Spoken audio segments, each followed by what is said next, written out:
Boa noite a todos. Penúltima aula do ano hoje, a gente inicia o estudo do livro de Eclesiastes, de Salomão. E aí os nossos próximos dois estudos, nossas próximas duas aulas, hoje, terça-feira que vem, vão focar no estudo desses dois livros. A proposta hoje é nós estudarmos a primeira parte da aula, alguns conceitos teóricos, históricos e conteudistas acerca do livro de Eclesiastes, assim como nós fizemos com Provérbios e Cantares. Na segunda parte da aula, partir para as apresentações dos 4 primeiros capítulos do livro, que foram divididos por temas, não por capítulos, né, as apresentações. Mas eu gostaria de começar a aula de hoje com uma indagação, que é muito pertinente para o livro de Eclesiastes.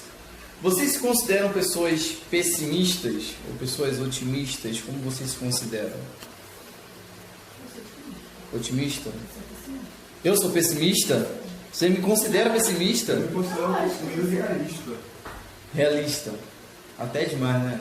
Às vezes se me estressa. Até demais. E os outros também, né? Os outros que perdem mais paciência contigo. Pô, tá chato. E aí, Léo? Realista? E aí, Vera? Realista. Nunca espera demais as coisas? Vocês se surpreendem se surpreendem facilmente com coisa ruim? Com desgraça? Ou você sempre acredita que tudo vai dar certo, que as coisas sempre vão melhorar? Eu não acho que você é otimista, não. Eu acho que você é pessimista. Você é demais. Tá, né? Enfim. Ok. Por que nós dizemos isso? Porque se tem um livro na Bíblia que o tema do pessimismo ele é presente, ele é o livro de Eclesiastes. O livro de Eclesiastes, já para adiantar um ponto característico dele, é um dos livros sobre quais a discussão sobre se entraria ou não na Bíblia foi muito ativa. A gente viu isso em Cantares, por causa do caráter erótico dele. Mas Eclesiastes, por causa do caráter pessimista dele, uma leitura de Eclesiastes, como vocês, acredito eu, fizeram e vamos fazer agora, a partir de hoje, é uma leitura muito pesada, é uma leitura muito frustrante, é uma leitura às vezes que parece nos desmotivar a viver. Quando o autor do livro fala que a vida, ele só falta dizer que a vida é uma constante sequência de derrotas. Ele não diz isso, mas ele fala que a inutilidade da vida é algo presente, é algo verdadeiro e é algo que nós não podemos escapar. Enfim, pensar no pessimismo, pensar no escritor desse livro, no tema do pessimismo, é uma coisa muito interessante. E aí a gente para pensar, por que um livro com características tão negativas, aparentemente com características negativas, faz parte da Bíblia Sagrada? E por que o autor do livro se distancia tão drasticamente dos seus dois estilos de literatura? Nós estudamos Provérbios, que é uma literatura de sabedoria, uma literatura muito positiva sobre a vida. Estudamos Cantares, que é mais positiva ainda sobre a vida, porque é uma literatura que gera as outras vidas, né? Literalmente. E agora a gente tem um livro em que o próprio autor, o mesmo autor que está falando sobre as coisas boas, está olhando para algo negativo e avaliando a vida como algo totalmente transitório, onde não se encontra valor.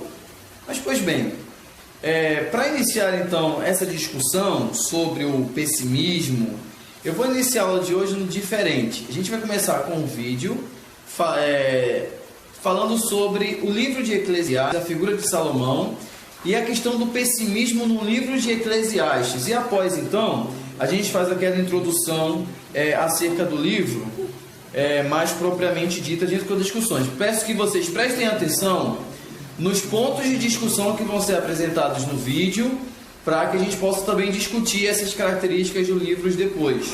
Valeu?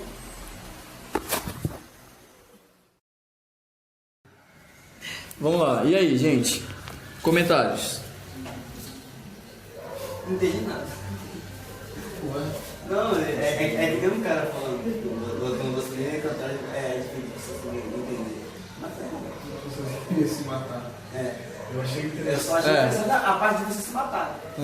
Eu achei interessante porque às vezes a gente considera as pessoas que são realistas e, por consequência, pessimistas como pessoas que não são próximas de Deus. A gente costuma achar que somente aquele cara que é positivo, ele tem uma espiritualidade. Como se a fé e o positivismo fossem sinônimos, né? Exatamente. Porque foi criado também, de certa forma, uma crença no nosso meio de que a fé anula a realidade. Isso. Só que eu sempre afirmava que a fé, ela não deixa de ser fé mesmo na realidade. A minha fé é eu ver o que está acontecendo e querer que Deus possa resolver. Então, assim, eu não preciso negar o que eu estou vivendo para que Deus venha agir. Isso seria tapar os olhos. O versículo que ele usa de Abacuque 3, né, 14, ou 17, desculpa, Acho que é 17, é excelente, porque veja, é um versículo que aparentemente é pessimista, a videira não florescer, a vide não dá o fruto, ou seja, só coisa ruim que vai acontecer na vida, mas todavia eu me alegrarei no Senhor.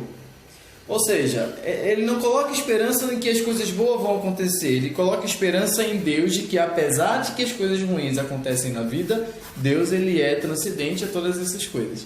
Então, basicamente, essa é a essência do livro de Eclesiastes, escrita por um homem que viveu e passou por todas essas coisas e fez da sua vida uma experiência prática para deixar, antes de morrer, um relato escrito de como essas coisas acontecem na vida real. Então, agora, para a gente dar uma passada bem rápida em alguns pontos importantes do livro de Eclesiastes, algumas coisas que já foram ditas e outras para a gente acrescentar, né? Pois bem, esse é o último livro que nós estamos estudando da série de livros poéticos. Lembrando que a Bíblia, os livros poéticos da Bíblia são Jó, Salmos, Provérbios, Eclesiastes e Cantares. Já estudamos Salmos, Provérbios e Cantares, Jó é muito distante. E Eclesiastes é o de hoje, dentro dessa categoria. Vamos lá. O foco central do livro é a vida e tudo que ela abrange parece em vapor sem sentido. É isso que Salomão está querendo dizer. A vida é um vapor sem sentido. É vaidade, sentido, propósito, valor, são palavras que vocês vão ver repetidamente no livro de Eclesiastes. Mas e aí a gente leva a pergunta, afinal, do que fala o pregador? Do que o pregador está falando? Pois bem, resumindo, ele fala sobre um conjunto de discursos que explora o valor da vida. Mas que valor tem essa vida se ele é tão pessimista quando fala dela, né? E aí então, dentro desse livro, ele vai ter um prólogo, que é o capítulo 1, a discussão que vai se seguir nos outros capítulos, e o capítulo 12, ele vai chegar na sua conclusão de tudo aquilo que ele viveu, de tudo aquilo que ele falou. Ele chama a si mesmo de mestre, né? E em hebraico, como foi falado no vídeo, é Korelê, que significa aquele que reúne uma assembleia, ou reúne uma congregação, reúne um grupo para falar, para dar aula, para instruir. Então, um Korelê é um mestre, é um professor, é um pregador. E ele reúne uma comunidade, ele reúne uma assembleia. Em hebraico, o nome do livro é Palavras do Korelê, ou seja, o pregador. Algumas Bíblias mais antigas, mais atuais não. O livro de Eclesiastes, o nome era o pregador, o livro do pregador. Porque a palavra original do hebraico, Korelê, significa aquele que prega, aquele que ensina.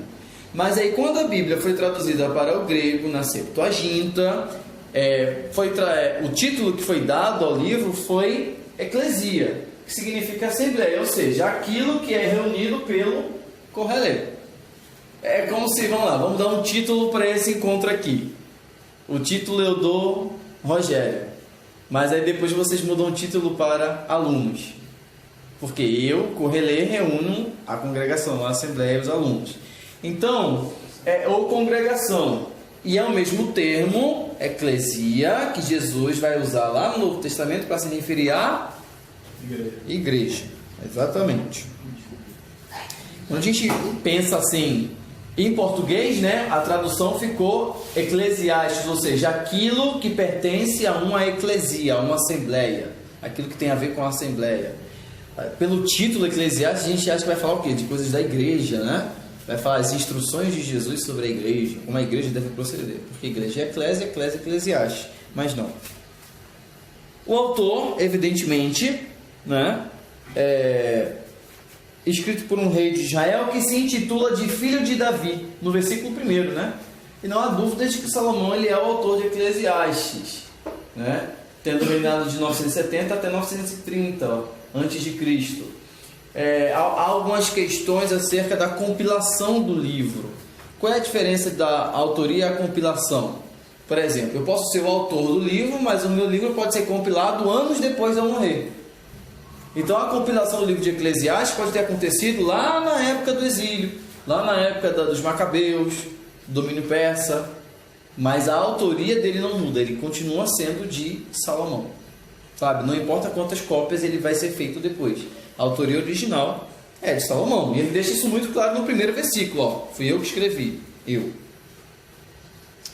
Bom, a datação que a gente pode colocar é 935 até 931, a gente não tem um ano exato, por quê? Vamos lá, já estudamos toda a vida de Salomão, né?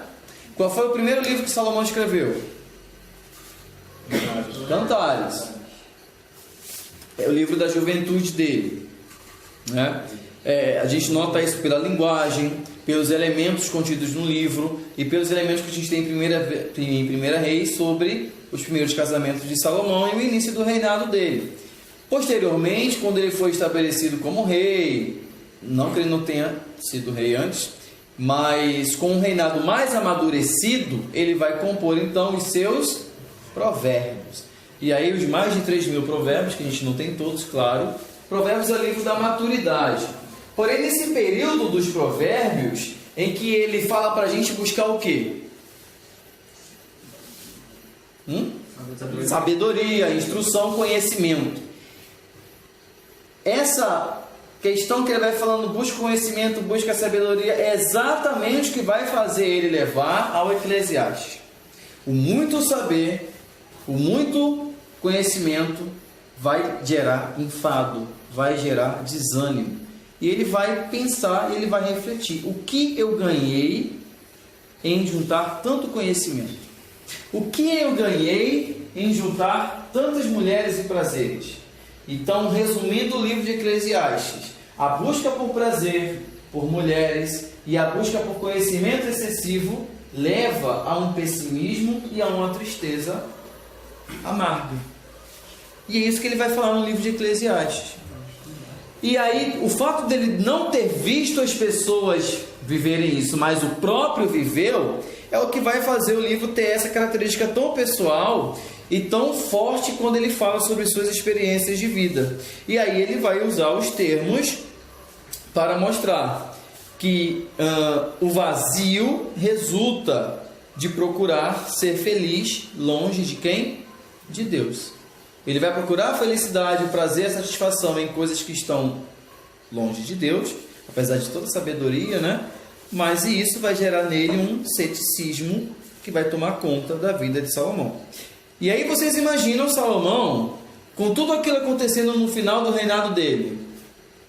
A profecia de Aías com Jeroboão, a divisão do reino, Salomão ter pecado lá e Deus está fazendo todas aquelas coisas. Isso fez Salomão refletir de que o mais importante não foi casar com muitas mulheres, ter muitos prazeres, ter muitas riquezas, mas a coisa mais simples de se fazer era só temer a Deus, que é a conclusão chave do livro de Eclesiastes. O versículo chave que a gente tem é o versículo 2. É o livro que resume o livro de Eclesiastes. E aí na maioria das Bíblias, a tradução que vem é essa: vaidade de vaidades, diz o pregador. Vaidade de vaidades, tudo é vaidade. Uma leitura introdutória, uma primeira leitura desse versículo, o que a gente imagina que ele está falando aí? Quando a gente lê um versículo desse, e aí até coloca, né, uma foto dessa daí, que tipo de pensamento a gente pode entender de Salomão? O que ele está querendo dizer?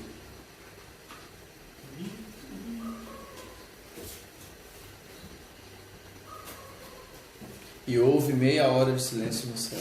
E o grilo não fez barulho. E o grilo não fez barulho. Milagre. Vamos, gente, leiam esse versículo. O que a gente pode entender dessa expressão de Salomão? O que ele está querendo dizer? Nessa versão aí, no português. Estou pedindo para vocês buscarem lá o original do hebraico, do grego, nem do nada dessas coisas não. Está difícil já no português, não é? Né? Pois né? A interpretação de texto está Quer dizer que tudo abaixo do céu é verdade? Vaidade, mas o que é vaidade? Vaidade é aquilo que a gente procura se sentir melhor e acaba ultrapassando o limite. É uma busca excessiva de satisfação pessoal. É. Vamos lá. Então por exemplo... Aqui no contexto do livro é como se fosse busca por algo inútil. A busca por algo inútil. Mas a impressão primária que dá pra gente dessa tradução em português, e aí com essa mulher aqui exemplificando, ou seja, é transparecer uma coisa que ela não é. E aí a gente, primeira coisa quando a gente lê esse versículo aqui, eu tenho um versículo aqui para as mulheres que gostam de se maquiar, gostam de comprar muita roupa cara e cosméticos. Isso tudo é vaidade.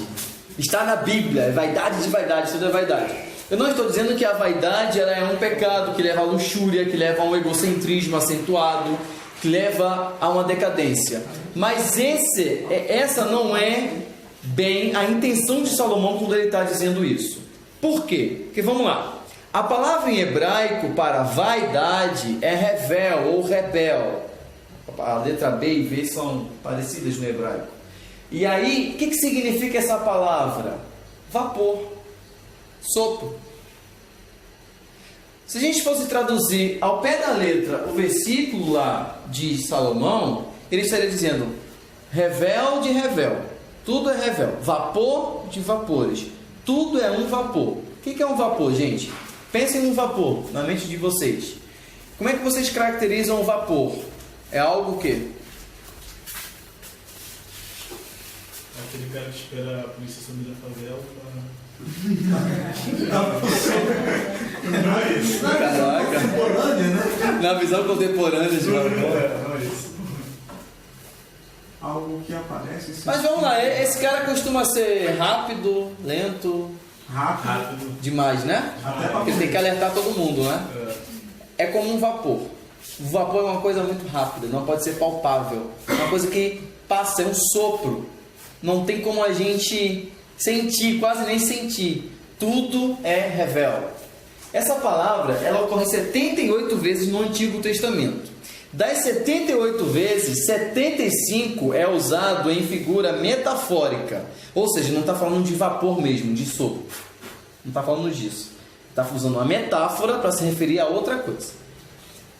Expressa o caráter imaterial, ou seja, irreal, inútil das coisas. Revel é o oposto de glória. O que é glorioso? É aquilo que é eterno, aquilo que é imutável, aquilo que não pode ser alcançado, sabe? Está tão longe de nós que é glorioso. Quem é glorioso? É Deus. É o que está acima do sol. Expressão muito usada por Salomão em Eclesiastes. E aí, abre aí alguém, Jó 7,14, outra pessoa, Salmo 144,4 e Tiago 4,14. A gente tem aí o uso dessa palavra. Claro, Jó e Salmo no Antigo Testamento. Em Tiago a gente vai ter lá o grego lá de uma palavra aproximada do que seria revel. Salmo. Alguém já está em Jó? Estou em Tiago. Jó 7,14. 7,16. O que Jó está dizendo? Jó 7,16. 7,16. Odeio a minha vida e não quero continuar a viver. Deixe-me em paz, pois meus dias passam como sopro. Sopro, revel. Olha o que Jó, na sua amargura, na sua decadência lá, está dizendo. Não quero mais viver, deixa a minha vida, porque meus dias passam como um sopro, como um vento, como um vapor. Salmo.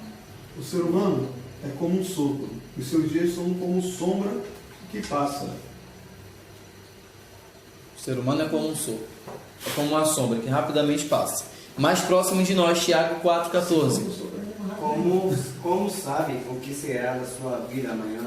Como Como sabe o que será da sua vida amanhã? A vida é como a névoa ao amanhecer. Aparece por um pouco e logo se dissipa. Tudo isso tem a ver com revel. É a palavra-chave no livro de Eclesiastes. Revel de revel. Tudo é revel. É um sopro. Tudo é um sopro. Tudo é muito passageiro. Tudo é muito rápido. Mas aí então, é revel ou é vaidade?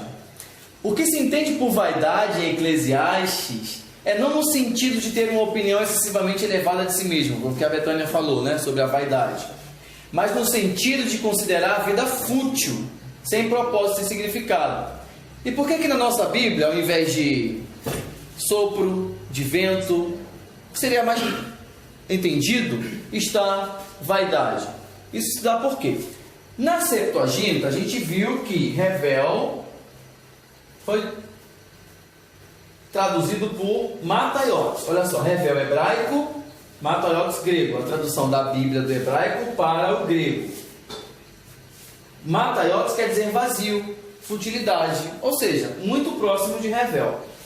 Mas aí veio Cristo, morre Cristo, vem apóstolos, morre apóstolos, e lá no século IV, o tal de Jerônimo foi traduzir a Bíblia do grego para o latim. E ele traduziu o mataios, que já havia sido traduzido do revel, por vanitas. E vanitas significa falta de sentido, vazio, inutilidade. A palavra vanitas latim deu origem à nossa palavra em português, vaidade. Que para nós tem outro sentido, mas que no sentido que foi escrito no latim lá por Jerônimo, era o mesmo sentido de mataios, vazio, sentido. Ou seja, a vida não tem sentido, a vida é vazia, a vida é fútil, a vida é um sopro, é uma névoa. Então o significado mais próximo desse versículo de Eclesiastes seria esse aqui, ó: vapor de vapores. Tudo é vapor. O que Salomão está querendo dizer? Que tudo passa tão rápido como o quê? Como um vapor, como um sopro. É isso que ele está querendo dizer. E aí, eu trouxe para vocês aqui algumas versões de Bíblias do mesmo versículo. Olha só quantas versões a gente tem da mesma tradução de revel, que é o sopro, o vapor que Salomão está querendo lá. Ó, King James: que grande ilusão, que grande inutilidade, nada faz sentido, diz o sábio. Literal 2015: vanidade de vanidades. Diz o pregador: vanidade de vanidades, tudo é vanidade. Tudo é vanidade. NVT, que é a que eu utilizo: nada faz sentido, diz o mestre. Nada faz o menor sentido. Isso aqui são versões dessa frase, para você ver como a Bíblia ela é mudada, como o sentido das palavras são mudados. Almeida Corrigida e Fiel: vaidade de vaidades, esse é o mais comum. Diz o pregador: vaidade de vaidades, tudo é vaidade. Lição pastoral: ó suprema fugacidade. Diz o Coelé: ó suprema. É a versão do Herbert. Herbert escreveu essa versão. Ó suprema fugacidade. Diz o Coelé: ó suprema fugacidade. Tudo é fugaz. Só de ler isso aí dá vontade de chorar. Dá vontade de chorar só de ler isso. Sabe? Porque ele usa a expressão ó suprema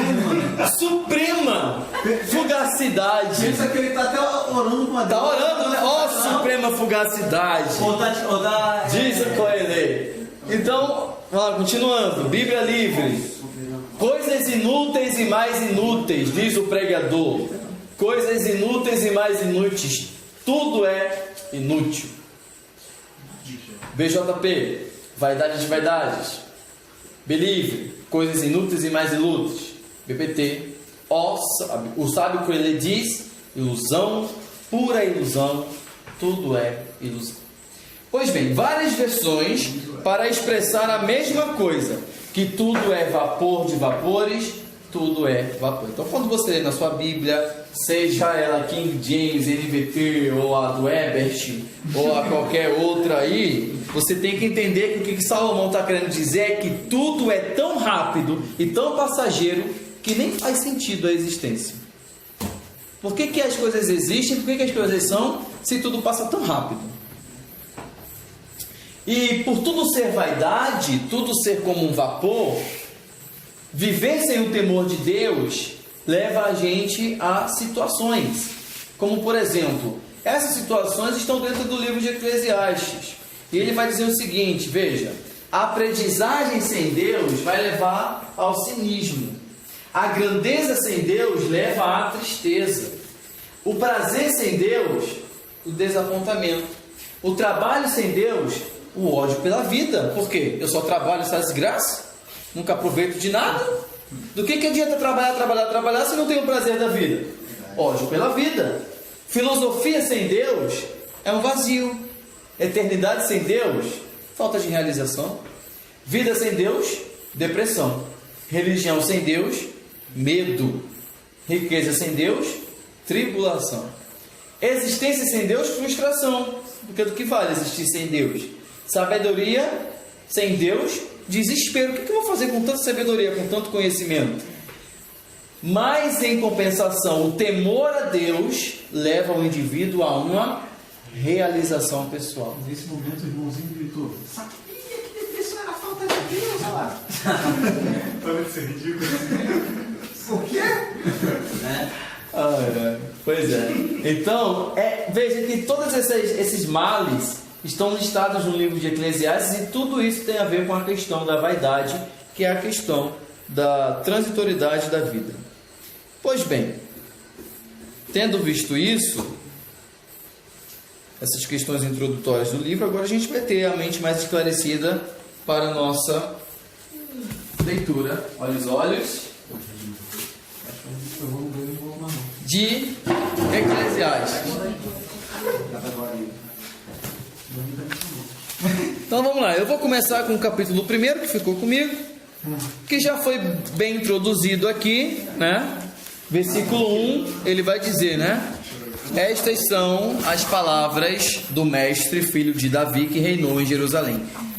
Toda vez que eu disser nada faz sentido, vocês sabem que na versão de vocês aí, né? Cada um tem uma versão diferente, eu não sei. Mas nada faz sentido, diz o mestre, nada faz sentido. Versículo 3 ele vai dizer: o que as pessoas ganham com todo o seu árduo trabalho debaixo do sol? Gerações vêm, gerações vão, mas a terra permanece a mesma. O sol nasce, o sol se põe, retorna a seu lugar outra vez, o vento vai para o sul, o vento vai para o norte, os rios correm. Versículo 8 ele vai dizer que tudo é tão cansativo que não há como descrever. Não importa quanto vemos, nunca ficamos satisfeitos. Não importa quanto ouvimos, nunca nos contentaremos. A história simplesmente se repete. O que foi feito antes será feito outra vez. Nada debaixo do sol é realmente novo. A maioria das versões diz o seguinte: não há nada de novo debaixo do sol. O que Salomão está querendo dizer? A história, ela é cíclica. Imagine que a história é um relógio. Hoje agora são exatamente 8h05. 8h05 vai se repetir. Vai se repetir quantas vezes mais? Essa mesma hora. O que Salomão está querendo dizer é o seguinte: tudo que já aconteceu vai acontecer de novo. E não tem sentido algum nessas coisas.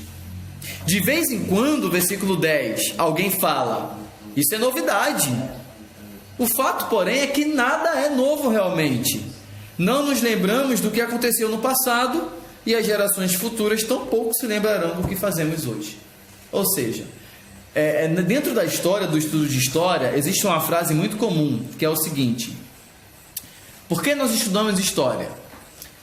Para não repetirmos os erros do passado, mas ainda assim repetimos. Literalmente. Parece que estudamos história para poder aprender a fazer bem feito. É para fazer o erro melhor ainda, né? Mas dizem, né, que o objetivo de se estudar história é para você não cometer os erros do passado. Mas Salomão está dizendo que as coisas se repetem frustradamente. Não importa qual geração. Uma geração copia a outra. E ela diz que é novo, mas não é. Pois é, né? Mas é frustrante porque essas coisas só levam à frustração. E aí ele vai dizer o seguinte, olha, do versículo 12 até o 17, 18, ele vai colocar a primeira frustração dele. A frustração na primeira coisa que ele recebeu. Qual foi? sabedoria. Eu, mestre, fui rei de Israel e vivi em Jerusalém. Dediquei-me a buscar o entendimento e usar a sabedoria para examinar tudo o que acontece debaixo do céu. Descobri que Deus deu uma existência trágica à humanidade. Observei tudo o que acontece debaixo do sol e, de fato, nada faz sentido. É como correr atrás do vento. O que está errado não pode ser corrigido, e o que ainda falta não pode ser recuperado. E eu disse a mim mesmo: sou mais sábio que todos os reis que governaram em Jerusalém. Tenho mais sabedoria e conhecimento que eles. Então me dediquei a aprender de tudo, de a sabedoria até a loucura e a insensatez. E descobri por experiência que procurar essas coisas também é como correr atrás do vento. Ou seja, ele nunca vai se sentir completo. Quanto maior a sabedoria, maior a aflição. Quanto maior o conhecimento, maior a tristeza.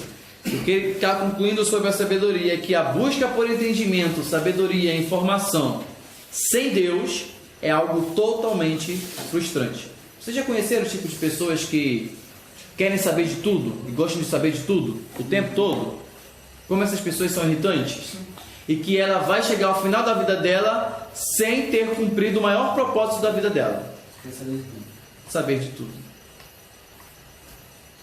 O que foi, Érico? É que eles Eu ouvi minha mãe me chamando. Ah, ouviu sua mãe se chamando? Se chamando?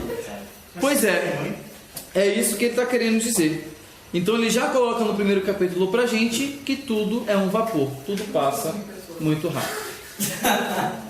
Oi? Não. Capítulo 2. A inutilidade dos prazeres, versículo 1 ao 17. É que não gosta não. Então, o cara tá fazendo rir, né? Sai daí.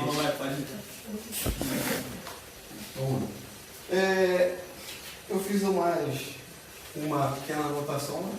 Uma pequena anotação. Dessa vez eu consegui trazer.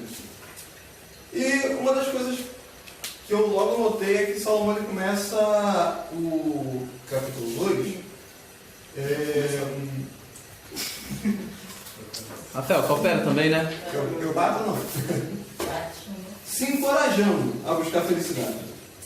Né? Ele prossegue no capítulo, versículo 1.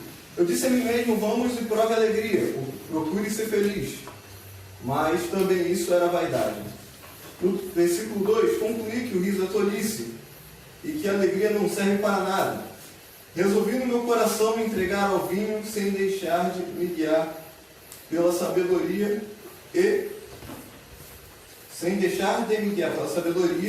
e de me apoderar a loucura, até descobrir o que de bom os filhos dos homens poderiam fazer debaixo do céu durante poucos dias de sua vida. E aí ao invés de eu fazer no padrão que eu fiz na outra vez, eu trouxe por escrito, para poder ser mais rápido e não me embolar tanto. Sim. Né? Então Salomão começa o capítulo se encorajando a buscar felicidade, prazeres da vida. Isso no versículo 1. Mesmo sabendo que sua busca pela felicidade era vaidade, na tentativa de descobrir a melhor forma de viver, resolve se entregar ao vinho, procurando provar do que se podia fazer na terra. No versículo 3. Fez para si grandes coisas, casas, plantações de uva, jardins, pomares de todo tipo de árvores frutíferas. No versículo 5. Fez um sistema antigo de irrigação para revitalizar as árvores plantadas. No versículo 6. Obteve escravos e escravas, teve gados e ovelhas. No versículo 7. Ou seja, era um homem de grandes posses, muito mais posses dentre os outros que vieram antes dele. Tudo o que ele tinha, porém tudo que ele tinha não lhe dava o que ele procurava. Juntou para si riquezas, pratas ou tesouros dos reis e de províncias, proveu-se de cantores e cantoras para cantar no seu palácio, e as delícias dos filhos dos homens, mulheres e mais mulheres. No versículo 8. Mesmo se entregando ao prazer sexual de muitas mulheres, não obteve êxito na sua busca, se tornou o mais importante e superou todos aqueles que dele viveram em Jerusalém, sempre tendo como companheira a sua sabedoria. No versículo 9, trazendo para si tudo o que os seus olhos desejaram e o que trazia alegria ao seu coração, estando alegre com todo o seu esforço e vendo isso como recompensa, no versículo 10, considerou todos os feitos de suas mãos e trabalhos que com esforços fez como inútil e não encontrou proveito em nada na terra, no versículo 11. É um resumo praticamente, mas se nós formos parar para ver, Salomão ele buscou tudo aquilo que um jovem ou um adulto poderia querer. E ainda quer. Ainda quer, não? Eu quero. Quer ser rico, ter mulheres? Eu não quero plantação, não. Tô brincando. Então, assim, uma das coisas incríveis que ele fala sobre a casa e as plantações, né? A plantação jardim que ele tinha ficava em volta do palácio. Gigantesco. O sistema de ligação que ele fazia era chamado... Ele chamava também de tanques.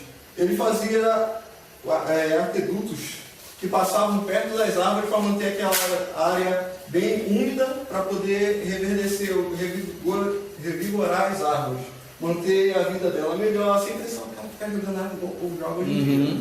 Então, os pomares de uvas, outras plantas, outras árvores frutíferas, em termos gerais e português bem dizido, o cara teve tudo na vida, tudo, e nada superou a ausência de Deus. Um exemplo assim. O que eu tirei de resumo disso tudo que eu vi Salomão passando é que não importa em que ele venha buscar, não importa em que nós venhamos buscar, não vai adiantar nada. Nós aprendemos que o saber é enfado da carne. Porém, você olha para um outro lado. Uma pessoa se torna tão sábia e aprende tantas coisas que muitas das vezes ele vai ponderar sobre aquilo que ele vai fazer e vai chegar na finalidade de que aquilo não vai servir para nada. Não vai servir de nada. Um exemplo, a pergunta que o Rogério fez no início da aula foi sobre se nós nos julgamos Pessimista. Eu falei que eu sou um pouco realista. E eu falo muitas das vezes isso é chato, porque vamos colocar assim, mediante a certa notícia, eu já presumo que vai acontecer. Eu conversei contigo sobre algo semelhante. E muitas das vezes, quando a pessoa chega falando que aquilo aconteceu, já era o que eu estava esperando acontecer. Isso afeta a nossa fé? E foi o que foi dito. Em certos pontos, sim, depende de como a pessoa vai se tratar com isso. Porque, um exemplo, eu busco olhar a realidade. Salomão buscou ver a realidade daquilo que ele podia viver. Eu busco olhar muito pela realidade, não só daquilo que eu vivo, mas aprender com os erros das outras pessoas. Então, eu vejo uma dificuldade e eu não vou falar, não estou passando por dificuldade nenhuma. Vou dizer, eu certamente tenho uma dificuldade. E eu vou sair dela se Deus quiser. Se não quiser, eu vou continuar. Mas a minha forma de ver me obriga a estar vendo aquilo ali, aquela dificuldade e esperar em Deus.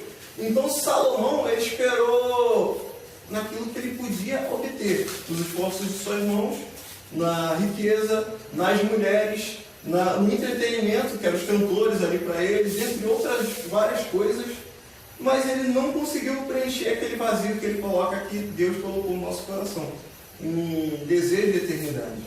Ele não conseguiu, vamos assim dizer, encontrar um proveito, uma finalidade para ele em si, a não ser Deus. É uma das perguntas que nós também temos muito bem respondida na teologia reformada. Qual é a finalidade do homem? A finalidade do homem é glorificar a Deus. Eu boto em última instância e como única coisa que nós deveríamos viver para fazer. Foi exatamente o contrário do que Salomão viveu para fazer. Nessa parte de Eclesiastes, ele se mostra preocupado em viver para si e por si. Para depois, no final, reconhecer que ele deveria viver para Deus. Será que ele... No final do livro. Será que nessa parte da vida ele disse que estava muito cedo? Pode ser, né? Não, tem muita coisa ainda para me descobrir. Não, peraí. Ainda tem muitas mulheres que eu estou procurando, então... Quando você é rei. Não é? Pois é. Vamos lá, meu jovem. Meu pai tá me ligando. Como é que falou, né? Foi um resumo. O capítulo 12 está escrito assim: então resolvi comparar a sabedoria com a loucura e a insensatez, pois quem pode fazê-lo melhor que eu o rei? Então aí eu dei uma referência no versículo 19. Está escrito, pode ler? Sim. E quem pode dizer se eles serão sábios ou tolos? No entanto, terão controle sobre tudo que conseguir debaixo do sol, com a minha habilidade e o meu esforço. Isso não faz o menor sentido. Do 13 ao 16. Pensei a sabedoria e melhor que a insensatez, assim como a luz é melhor que as trevas. O sábio vê para onde está indo, mas o tolo anda na escuridão. Apesar disso, vi que o sábio e o tolo têm o mesmo destino. Disse a mim mesmo, uma vez que terei o mesmo fim do tolo, tudo que vale da minha sabedoria, nada disso faz sentido. Pois nem o sábio nem o tolo serão lembrados por muito tempo. Ambos morrerão e logo serão esquecidos. Aqui Salomão faz uma comparação sobre a tolice e a sabedoria. A sabedoria com a luz e a tolice com as trevas. O sábio conhece a sua trajetória, por sua vez o tolo tudo é obscuro. Percebeu que o que acontece com o tolo, acontece com ele, e questiona, do que adianta ser sábio? Se ambos passam pelo mesmo, pois ambos serão esquecidos. O sábio morre do mesmo modo que o tolo. E aqui outras referências são umas das palavras favoritas aqui do pregador, que está em Eclesiastes 2, 14, 15, Eclesiastes 3, 19, Eclesiastes 9, 2 e Eclesiastes 3, 11. Nestes versículos, o evento é inevitável e a morte, tanto o sábio quanto o tolo, sempre morrerão. No versículo 17 até o 19, por isso passei a odiar minha vida, pois tudo que é feito debaixo do sol, absolutamente nada faz sentido, e como correr atrás do vento. Passei a odiar todo o meu árduo trabalho debaixo do sol, pois deixarei para meus sucessores tudo que me esforcei para obter. E quem pode dizer se eles serão sábios ou tolos? No entanto, terão controle sobre tudo que consegui debaixo do sol, com minha habilidade e meu esforço. Isso não faz o menor sentido. Aqui na Salvação pela Vida, surpreendente, uma vez que a vida só é encontrada pelo que encontra a sabedoria, segundo Provérbios 3,16 e 8,35. Contudo, a insatisfação do escritor eclesiástico estava ligada à natureza fugaz de todas as coisas, incluindo as coisas boas para ele, que não passam de aflições do espírito. E nesse versículo 3,16, o que dá a entender que me chamou bastante atenção, que na busca da sabedoria que todo ser humano empreende em sua vida, citamos 3 coisas: longa vida, riquezas e honra. O fruto da humildade, o temor de Deus, a riqueza, a honra e a vida, conforme Provérbios 22, 4. Legal, muito bom. Tá bom? Oh. Tá bom. Deixa eu medir tua pressão.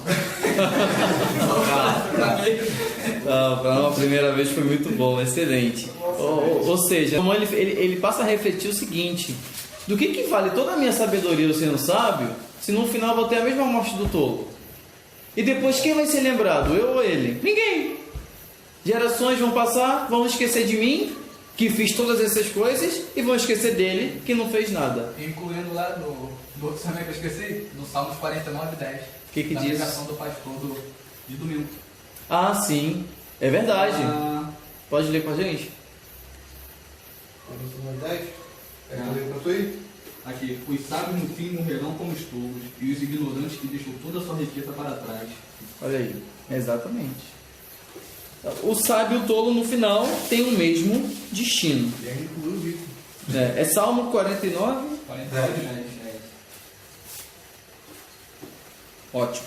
E aí então ele já começa então a falar, como nada faz sentido ser sábio ou ser tolo, logo automaticamente o trabalho também não faz sentido, né, João?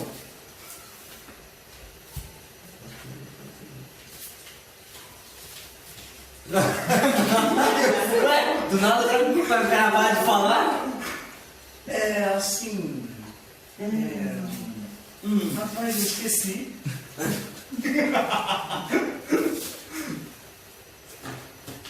Cadê? É o capítulo qual?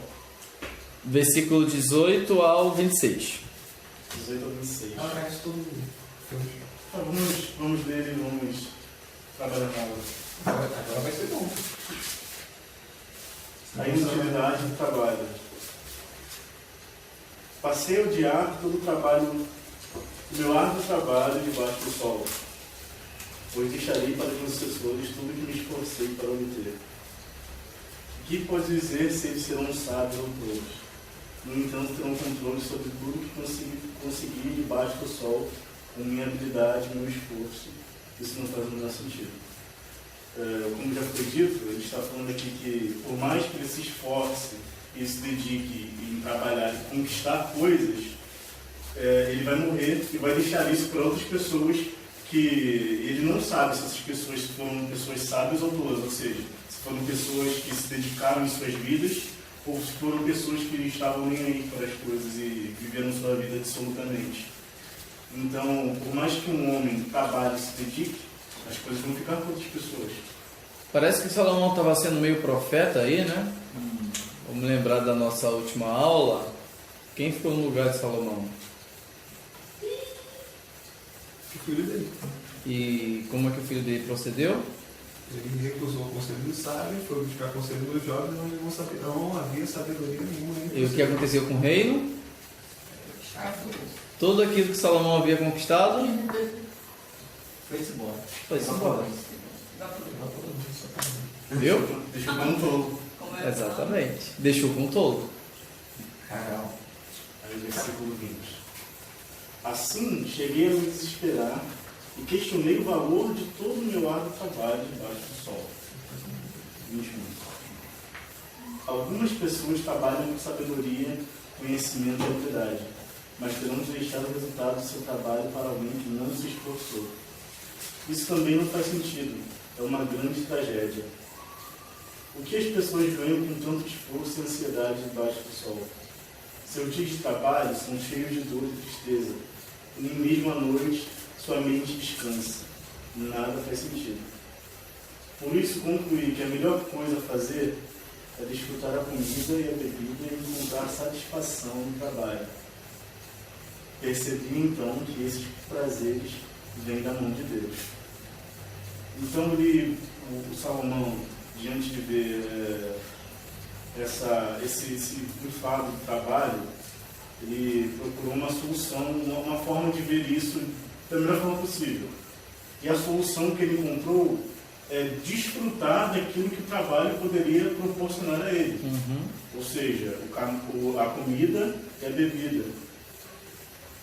E também ele buscou se satisfazer com aquela função que ele exercia, trabalho.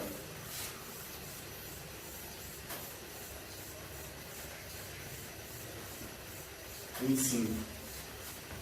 Pois quem pode comer ou desfrutar algo sem ele? Ou seja, o trabalho. Quem pode comer e desfrutar da vida sem trabalhar? Deus concede sabedoria, conhecimento e alegria àqueles que lhe agradam. Se, porém, o pecador enriquece, Deus lhe toma riqueza e entrega àqueles que lhe agradam. Isso também não faz sentido. É como correr atrás do vento. Então, o que ele diz aqui é que aquelas pessoas que não temem a Deus, elas trabalham até e conseguem enriquecer.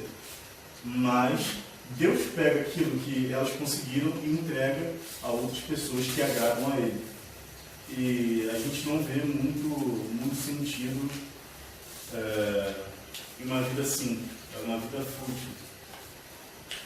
Eu diria que, para a nossa aplicação pessoal, nós deveríamos de fato fazer tudo, como ele falou, para a glória de Deus.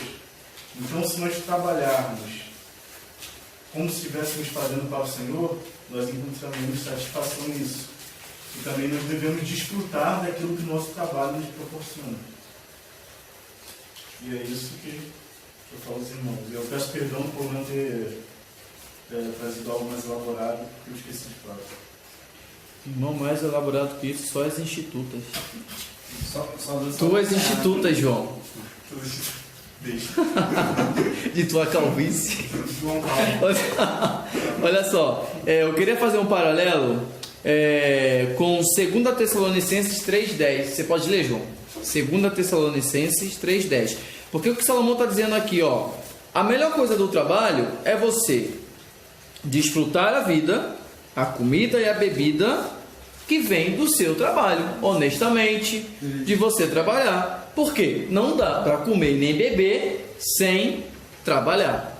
E aí Paulo, lá em 2 Tessalonicenses capítulo 3, versículo 10, falando para o povo de Tessalonicenses, diz o seguinte, vai. Quando ainda estávamos com vocês, lhe ordenamos: quem não quiser trabalhar não deve comer. É isso. O que os crentes de Tessalonicenses, agora fazendo um paralelo com a nossa atualidade, né? O que a gente faz? Tipos de crente. Salomão diz que o trabalho ele é enfadonho, que ele não faz sentido, porque o cara trabalha lá, um jogador de futebol, joga bola, ganha R$1 milhão por mês, eu ralo aqui para ganhar 2 salários mínimos. Qual o sentido que faz isso? Nenhum. Então por que eu vou trabalhar? Não vou.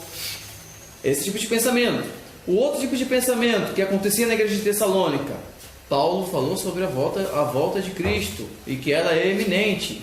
Ora, se Cristo vai voltar eminentemente e não sabemos quando, para que trabalharemos? Cristo vai voltar? Então as pessoas pararam de trabalhar. E aí Paulo vai escrever: olha, já falei para vocês, ensinei para vocês que quem não quiser trabalhar também não vai comer. Porque a comida vem do trabalho, está lá no Gênesis: do suor do teu rosto comerás. E toda a Escritura nos ensina a fazer exatamente isto, né? Então a questão do trabalho é essa. Trabalhamos para o nosso sustento e temos que encontrar prazer em nosso trabalho. Você trabalhar numa coisa que não te dá satisfação é uma condenação, porque o trabalho em si já é um castigo. Vocês discordam de mim? Não. O trabalho é um castigo, né? Seu Madruga não está errado. Claro. Ele é bíblico. O ruim é ter que trabalhar. É bíblico. Não existe trabalho ruim. O ruim é ter que trabalhar, é óbvio. É bíblico. Ora, se orar fosse bom, se trabalhar fosse bom, Deus não tinha dado como punição para o pecado de Adão. Verdade. Tudo bem, ele trabalhava antes, era um trabalho bem mais leve, né? Piorou, né? Piorou, ficou mais grave. Então, nesse sentido, acho que é nem suave. temos que encontrar então prazer no trabalho. Seja nós um professor, seja um técnico, seja um gari, seja um advogado, temos que encontrar prazer no que fazemos, porque se não encontrarmos, viveremos uma vida infeliz e nós vamos nos realizar dessa maneira, né? Todos nós temos sonhos, então é isso que Salomão está querendo dizer. Um exemplo, uma comparação também, como você falou, deu um estalo aqui, né? Quando Jesus cita sobre Noé, é praticamente o que Salomão estava fazendo, viver para si. E semelhante como foi no dia de Noé, acontecerá depois, que estariam comendo, bebendo, casando-se, dando em casamento. Até que a porta da arca fechou. É praticamente o retrato de Salomão, mostrando a gente, mostrando a mesma prática disso. Uhum. E é o que é ensinado muitas das vezes nas pregações para os jovens. Exatamente. Entendeu? Capítulo 3, tudo tem seu tempo.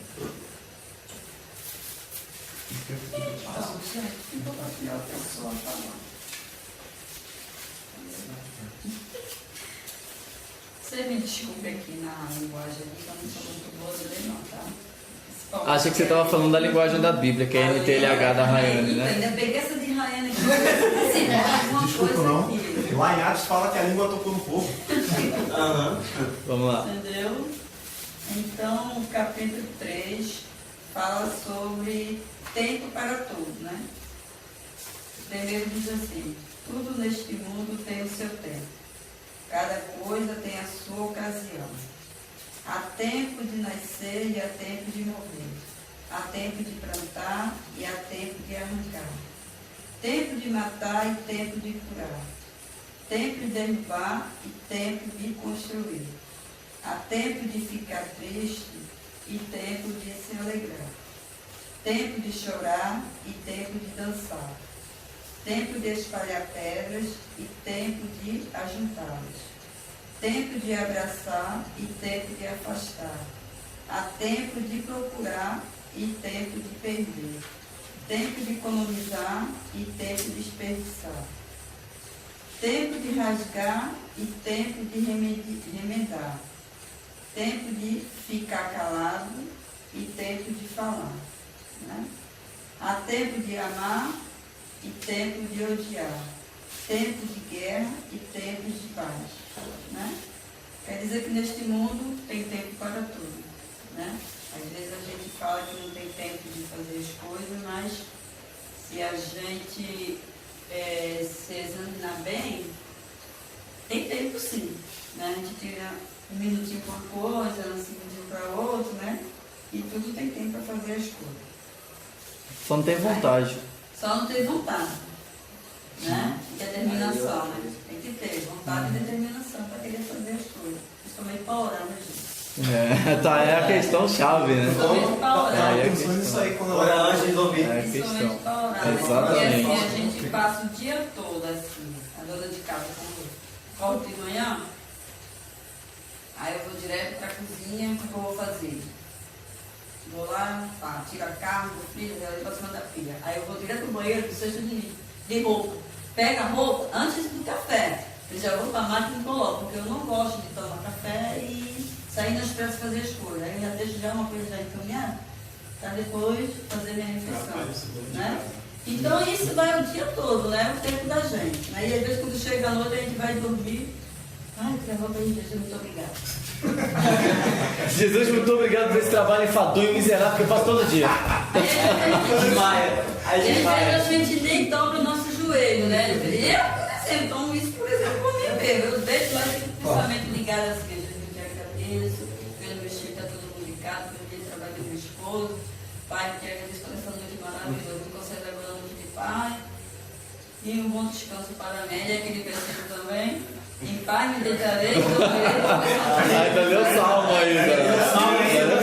Fala isso aí, amém. Bom, já estou dormindo. Eu sei.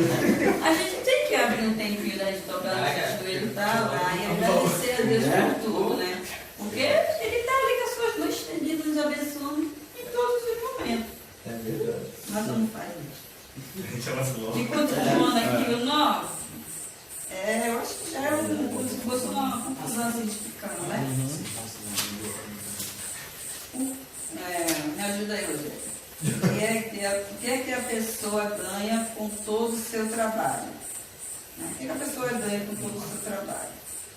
Eu tenho visto todo o trabalho que Deus dá às pessoas para que fiquem ocupadas. Né? Deus marcou o tempo certo para cada coisa. Ele nos deu um desejo de entender as coisas que já aconteceram e as que ainda vão acontecer. Porém, não nos deixa compreender completamente o que Ele faz. Explique. Vamos lá, na minha versão. Eu só parece que você podia fazer isso, rapaz. No entanto, Deus fez tudo apropriado para seu devido tempo. Ele colocou um senso de eternidade no coração humano, mas mesmo assim ninguém é capaz de entender toda a obra de Deus do começo ao fim. Esse é o versículo que vai de encontro a todo o pensamento de Salomão. Vê, o que ele está dizendo? Tudo é vapor, tudo é rápido, tudo acaba, tudo tem, né, seu fim. Mas Deus colocou dentro de todo homem um senso de eternidade, um prazer, um desejo para a eternidade, ou seja, o que não é vapor, o que não passa rápido, o que é eterno. E é essa sede que leva o homem a buscar, é como se fosse um copo vazio que Deus colocou, e o homem procura água para encher esse copo, procura água no dinheiro, procura água nos prazeres, procura água no trabalho, mas não consegue encontrar essa água. Só quem tem essa água é Deus. E Deus, dessa maneira, não permite que o homem entenda tudo o que ele faz. Porque dessa forma o homem seria tão onisciente quanto o próprio Deus, para entender todos os desígnios de Deus. E isso coloca também dentro dessa questão que todo homem, ele dentro de si, tem eu vou usar uma palavra aqui, o DNA para a eternidade. Mesmo os ateus que não acreditam em uma eternidade, uma existência futura, uma existência após a morte, ainda assim há dentro de nós, quer nós demos atenção ou não, para um desejo à eternidade, para uma longevidade infinita, ou seja, para algo que possa nos completar. Porque em toda a nossa vida, a gente está acostumado com o quê? Início, meio e fim. Né? Parece que a gente é sempre preparado para isso, ó, uma hora você vai morrer. Né? E quando a gente vê mortes trágicas, como recentemente a gente viu uma, né, tão inesperada, a gente fica assim, caramba, tudo é vapor. Tudo é vapor, o cara estava vivo aqui, subiu 4 metros, Aí eu ouvi dizer que acabou o Já vapor. vem da escola isso aí, tá? Hã? Já vem da escola isso aí. Espera a pessoa morrer para Sempre sendo reproduzido e morrendo. Já vem da escola, esse ensinamento. Exatamente, já vem da escola. Mas ainda assim nós buscamos algo que é eterno, algo que transcende a essas coisas. E isso tudo está em Deus. Aí o 13 fala. Sim. Então entendi que nesta vida, tudo que a pessoa pode fazer é procurar ser feliz e viver o melhor que puder. Todos nós devemos comer e beber e aproveitar bem aquilo que ganhamos com o nosso trabalho. Isso é um presente de Deus. Né? Eu sei que tudo que Deus faz dura para sempre.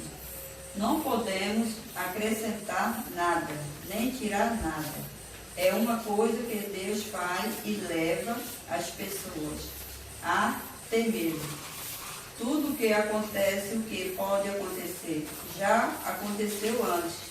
Deus faz com que uma coisa que acontece torne a acontecer. Porque ele falou, não foi? Uhum. Ele explicou tudo ali, gente. Vocês sabem. Mas é a história cíclica que eu falei para vocês. As coisas que já aconteceram, Deus faz tudo acontecer de novo. Vê, quando a Primeira Guerra Mundial acabou, as pessoas acharam que nunca mais o mundo veria algo como aquilo. Pouco tempo depois, veio a Segunda. Sabe? As coisas voltando a acontecer. E Salomão está dizendo, é Deus que faz todas essas coisas. E a gente não consegue entender. O 16. Neste mundo, eu também preparei o seguinte. No lugar onde deviam estar a justiça e o direito, o que a gente encontra é maldade. Então pensei assim, Deus julgará todos os bons como os maus, porque tudo que se passa nesse mundo, tudo o que a gente faz acontece na hora que tem que acontecer. Aí cheguei à conclusão de que Deus está pondo as pessoas à prova, para que elas vejam que não são melhores que os animais. No fim das coisas, o mesmo que acontece com as pessoas, acontece com os animais. Tanto as pessoas como os animais morrem. O ser humano não leva nenhuma vantagem sobre o animal, pois os dois têm de respirar para viver. Como se vê, tudo é ilusão, pois tanto como o outro irão para o mesmo lugar, isto é, o pó da terra, tanto como o outro virão de lá e voltarão para lá. Como é que alguém pode ter a certeza de que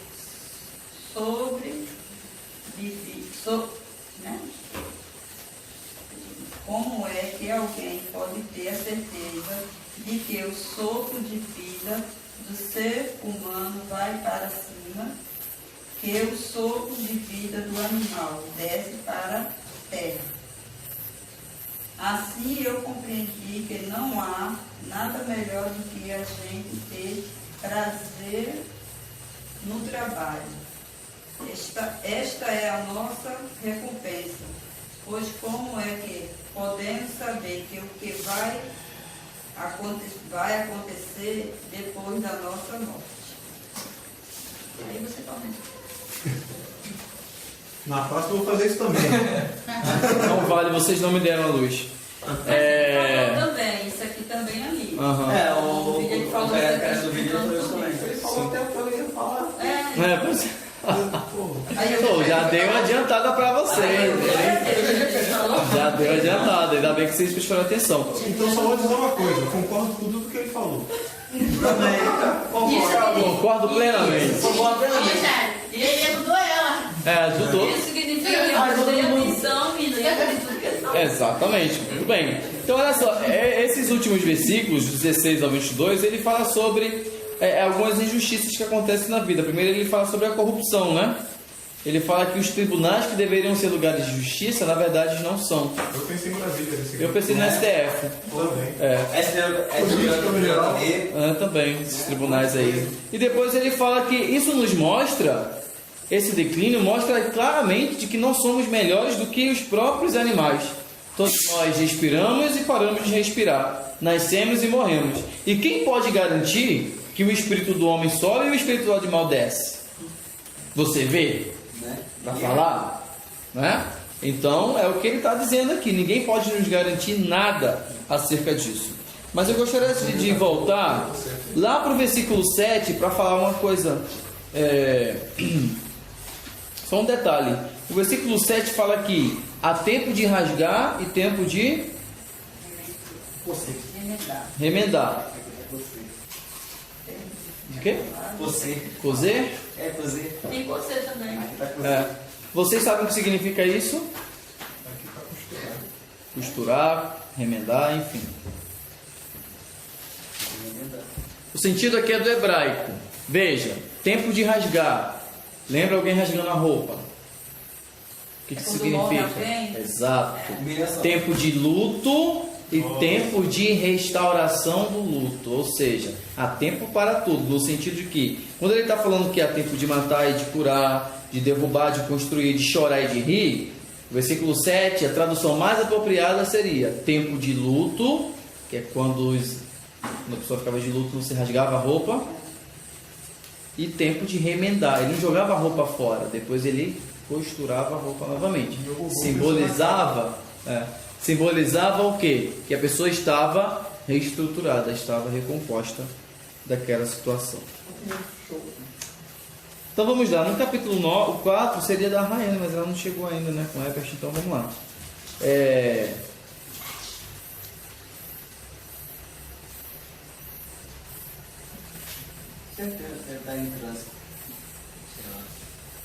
Ele vai dizer o seguinte, veja. Observei ainda toda a opressão que ocorre debaixo do sol, a lágrima dos oprimidos, ninguém consola eles. Os opressores são poderosos e suas vítimas indefesas, ou seja, injustiças do mundo.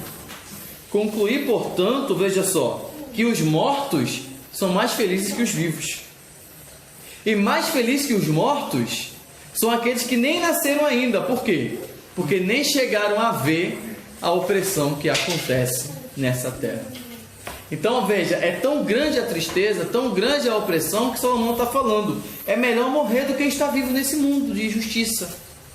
E é melhor ainda do que morrer, porque quem morreu é porque esteve vivo. É não ter nascido, para não ver todas as desgraças que acontecem nessa vida. E ele vai dizer, e tudo isso é revel, tudo é vapor, tudo passa tão rápido, tudo é inútil, tudo não faz sentido algum. E aí então, veja, com esse ponto de vista tão ruim, ele vai no versículo 7 até o 16, até o 12 falar sobre o companheirismo. Observei outra coisa que não faz sentido debaixo do sol. É o caso do homem que vive sozinho, sem filho, nem irmão, mas que ainda assim se esforça para obter toda a riqueza que puder. Imagina, uma pessoa que não tem ninguém é por ela, nem ela é por ninguém. Mesmo assim, ela quer obter tudo nessa vida. A certa altura, porém, ele se pergunta: por que eu trabalho tanto? Para quem eu trabalho? Por que deixo de aproveitar tanto prazeres? Tudo é vapor, é tudo angustiante. Versículo 9: é melhor serem dois do que um, pois um ajunta e um ajuda o outro a alcançar o sucesso. Se um cair, o outro ajuda a levantar-se. Mas quem cai sem ter quem o ajude, ficará em sérios apuros. Da mesma forma, duas pessoas que se deitam juntas aquecem uma a outra. Mas como fazer para se aquecer sozinho? Sozinha a pessoa corre risco de ser atacada e vencida. Mas duas pessoas juntas podem se defender melhor. Se houver três, melhor ainda. Pois uma corda traçada com 3 fios não arrebenta facilmente. Não é suruba, tá? É metáfora. Não é suruba, é isso, é metáfora. Muito bem. Porque quando ele está falando a metáfora de caminhar, se deitar, se aquecer, tudo isso é metaforando o companheirismo, né? Porque o que a gente pode acontecer? O versículo, emendar o versículo 11 e o 12, né? Da mesma forma que se deitam juntas, aquecem uma a outra. Aí eu já pulo. Se houver 3, melhor ainda. Opa! Como é que é? Não é isso. Salomão safadão. Não é isso que ele está querendo dizer. Vamos interpretar. Uma vez eu vi um debate no programa do Ratinho. Imagina o nível. Peraí, como assim? Sobre isso aqui? Presta atenção. Na época que o programa do Ratinho era às 6 horas da tarde. E o programa do Ratinho convidou uma drag queen e um pastor muitíssimo renomado, Silas Malafaia, para discutir um com o outro sobre a questão da homossexualidade, como a Bíblia via isso. E um dos textos que a drag queen usou para dizer que a Bíblia não condena a união homoafetiva foi o texto de Eclesiastes 3, versículo 9, quando ele fala o seguinte: é melhor serem 2 que 1, pois um ajuda o outro. Ele não estipula o gênero. Então é melhor ser 2 homens do que um homem sozinho. Aí, ou 2 melhor do que não faz sentido. Como não interpretar a Bíblia? Essa aí na aula aí, entendeu? E cadê Paulo para bater nele?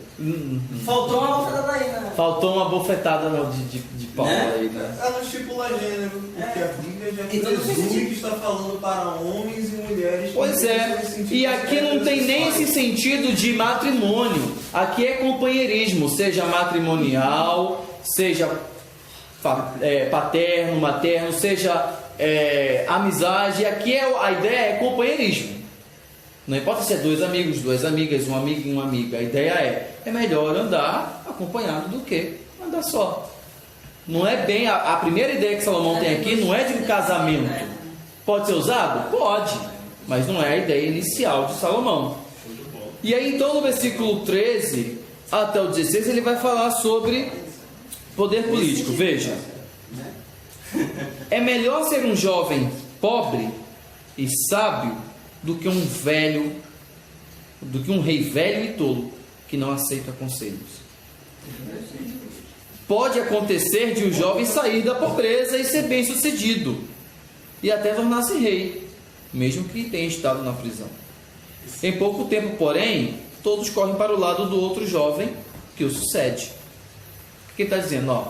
É melhor ser um jovem que é pobre e sábio do que um rei velho que é rei rico, mas é tolo. Por quê? Se é velho, deduz que está mais próximo do quê? Enquanto o jovem que é jovem, mas é pobre, ainda tem toda a vida para alcançar a riqueza. E mesmo assim, esse jovem, quando ele alcançar a riqueza, as pessoas que estavam com ele, quando ele morrer, vão se apegar a outra que venha depois dele. Multidões incontáveis o cercam, versículo 16. Mas depois que surge uma nova geração que o rejeita. Isso também não faz sentido. É como correr atrás do vento. Ou seja, a busca por fama, a busca por seguidores. O que adianta? E aí eu quero, bem clichê aqui, né? As pessoas às vezes costumam perguntar: quantos amigos você tem no Facebook, né? E quantos possivelmente irão no seu velório, no seu enterro? Uma coisa... Se for online, vai todo mundo. Ou mais no Instagram, né? Tá mais na moda do que o Facebook, né? Porque... Pois é, se for online, né? Pois é. E você precisa ser famoso para atrair milhares de pessoas para o seu velório, mas depois que você se vai, elas se esquecem de você. Quer ver uma coisa? Esse apresentador que faleceu agora há pouco tempo, esse pessoal que foi no enterro dele, foi a geração que acompanhou a fama dele. Essa nova geração que vê, vai se lembrar dele? Não. Cada vez mais a gente está negligenciando a história. As figuras importantes, as menos expressivas, as mais ou menos. Se as mais expressivas, as pessoas não conseguem responder quem foi George Washington, quem foi Abraham Lincoln, quem foi Pedro Álvares Cabral, quem foi Getúlio Vargas, quem foi o primeiro presidente do Brasil, pergunta para alguém.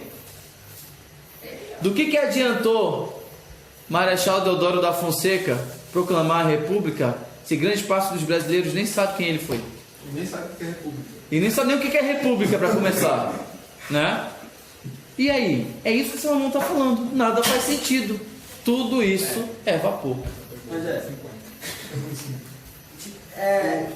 poderia tipo fazer pegar esse 16 aqui, só a parte tipo de multidões encontradas de cerco, mas depois surgiu uma nova geração que rejeita. Tipo assim, poderia fazer um mini paralelo com a parábola do semeador, entre quando a pessoa ela meio que semeia a palavra, a pessoa guarda no coração, tipo, você pregou para a pessoa sobre Jesus, a pessoa guarda, não, eu vou cercar Jesus, eu vou querer seguir Jesus tudo, mas aí aparece o quê? Aparece o luxo do mundo, aí a pessoa já esquece de tudo que a pessoa falou, esquece de quem é Jesus, aí rejeita e deixa de seguir, pode fazer até um mínimo paralelo. Só não fica 100% completo, por quê? Eu sei. O texto mas eu entendo o raciocínio. Eu entendo. O texto de Eclesiastes quer falar sobre pessoas que atraem, que buscam fama, né? Atrair seguidores através da fama. Jesus está pouco se lixando para isso. Eu sei, isso eu sei. Né?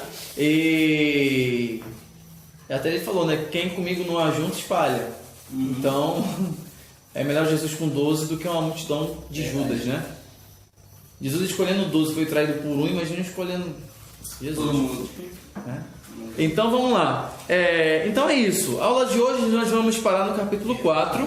Semana que vem, nossa última aula do ano. E aí nós vamos estudar os capítulos do 5 ao 12 também de Eclesiastes. Aí não tem introdução, tá? A gente já vai chegar, já começando aí com o capítulo 5 de Eclesiastes. E aí cada um de vocês, não vai ter vídeo, tá? Não vai ter vídeo. Então cada um de vocês aí, preparem a sua parte para falarem semana que vem. Vamos lá. E aí, gente? Comentários? Não entendi nada.